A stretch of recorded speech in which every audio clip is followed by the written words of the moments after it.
Hello বন্ধুরা, Facebook থেকে টাকা পেয়ে চলে গেছিলাম করিমসে একটা সুন্দর লাঞ্চ করতে। এখানে আমরা প্রথমেই নিয়েছিলাম চিকেনের টাংরি কাবাব। ভীষণ জুসি এবং দারুণ ছিল এই কাবাবটা খেতে। এই কাবাবের সঙ্গে দেওয়া হয়েছিল ধনেপাতার চাটনি।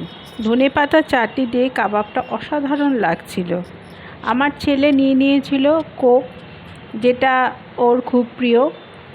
যাই হোক, তারপর আমরা নিয়েছিলাম বাটার নান, আর সঙ্গে ছিল একটা মাটন রোহন জুস। মাটন রোহন জুসে 4 পিস মাটন ছিল। এই মাটন রোহন জুসটা অসাধারণ খেতে ছিল এবং বাটার নান দিয়ে মাটন রোহন জুসটা দারুণ লাগছিল।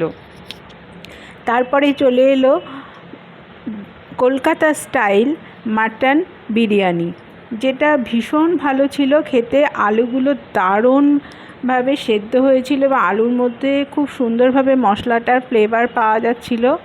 এবং মাটন রোহন জোসের সাথে আমরা এটা ট্রাই করলাম, বিরিয়ানিটাও খুব ভালো লেগেছে। এবং শেষে আমরা খেয়েছি ফিরনিটাও অসাধারণ খেতে ছিল।